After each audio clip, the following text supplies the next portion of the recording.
விவசாய சொந்தங்கள் அனைவருக்கும் வணக்கங்க.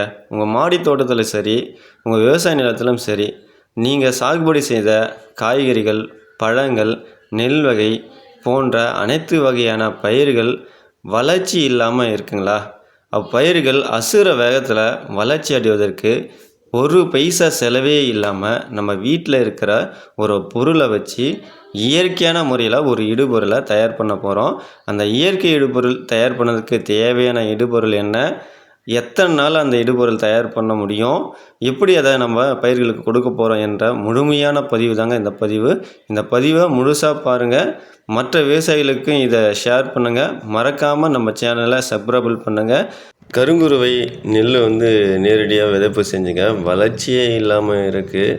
இந்த நெல்லை எப்படி பச்சை பசேல்னு மாற்றணும், அதே போல் அதிகமாக வளரணும். அதுக்கு நம்ம வீட்டில் இருக்கிற ஒரு பொருளை வச்சு செய்ய போகிறோங்க.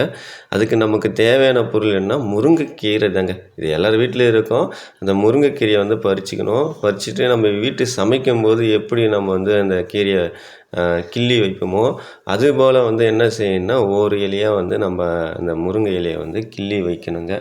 இது பார்த்தோன்னா எவ்வளோ வேணும்னா 1 கிலோ வேணுங்க. நமக்கு தேவையான அளவு நம்ம எடுத்துக்கலாம். நம்ம இப்போதைக்கு சாம்பிளுக்கு 1 கிலோ நம்ம என்ன செய்யணும்னா கிள்ளி எடுத்து வச்சுக்கிங்க.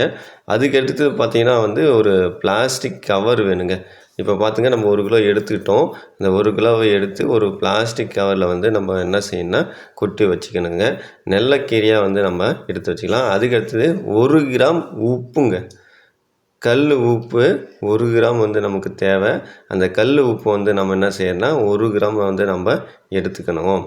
அதுக்கு அடுத்தது பார்த்தோன்னா புளிங்க. புளி பார்த்தோன்னா 1 கிராம் புளி வேணுங்க. அதை நம்ம எடுத்துணுங்க. அதுக்கு அடுத்தது பார்த்தோன்னா 1 லிட்டர் தண்ணிங்க. 1 லிட்ரு தண்ணி நம்ம எடுத்து வச்சுக்கணுங்க. ஏற்கனவே எடுத்து வச்ச அந்த முருங்கைக்கீரையில் நம்ம 1 லிட்டர் தண்ணியை நம்ம அந்த பிளாஸ்டிக் கவருக்குள்ளே ஊற்றணுங்க. கரெக்டாக தண்ணி 1 லிட்டர் தான் இருக்கணும். 1 கிலோ முருங்கையில் 1 லிட்டர் தண்ணி. அதுக்கடுத்து பார்த்தீங்கன்னா புளி 1 கிராம் போட்டுங்க.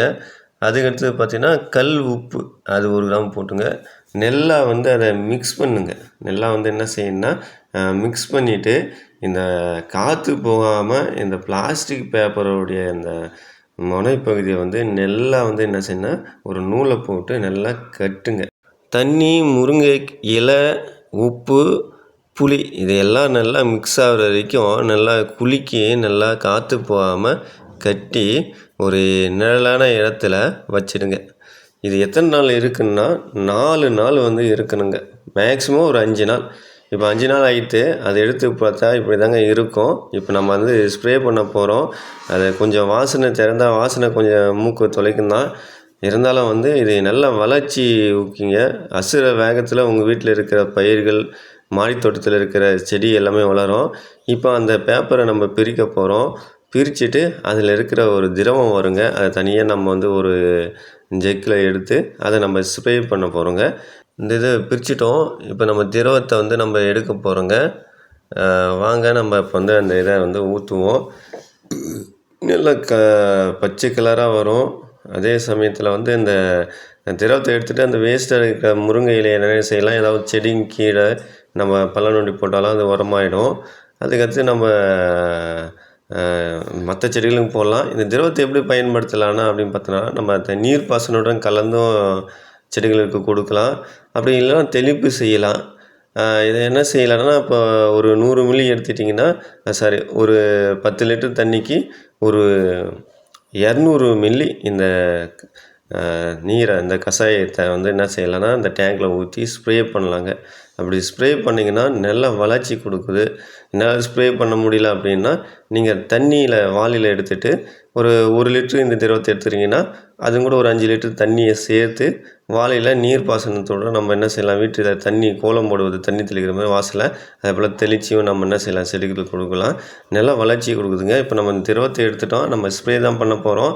இப்போ தண்ணியை ஊற்றிட்டு நம்ம அந்த திரவத்தை எடுத்து நம்ம டேங்க்கில் ஊற்றிட்டு நம்ம ஏற்கனவே பார்த்த மாரி அந்த நெல்லுக்கு தான் அடிக்க போகிறோங்க. நெல்லுக்கு அடிச்சுட்டு ஒரு 10 நாளில் அது எப்படி ரிசல்ட் கொடுக்குதுன்னு பார்க்கலாம். இப்போ நம்ம அந்த மருந்தை போட்டாச்சு. இப்போ கலந்து நம்ம அந்த நெல்லுக்கு அடிக்கலாம் வாங்க.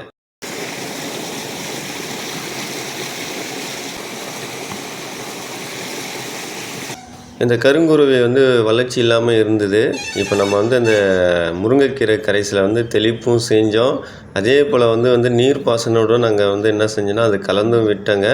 இப்போ கலந்து விட்டு ஒரு 10 நாள் ஆயிடுத்து. இப்போ போயிட்டு அந்த கருங்குருவி எப்படி இருக்குன்னு பார்க்கலாம். வளர்ச்சி அடைஞ்சிருக்கா, பச்சை பசேல்னு இருக்குதா என்பதை பற்றி நம்ம பார்க்கலாம் வாங்க. இப்போ பாருங்கள், இது நல்லா வளர்ச்சி அடைஞ்சிருக்குங்க. அதே போல் பாருங்கள், பச்சை பசேல்னும் இருக்குங்க. இந்த முருங்கைக்கீரை கரைசல் பார்த்தீங்கன்னா பயிர்களுக்கு அசுர வளர்ச்சியை கொடுக்குதுங்க. நன்றிங்க.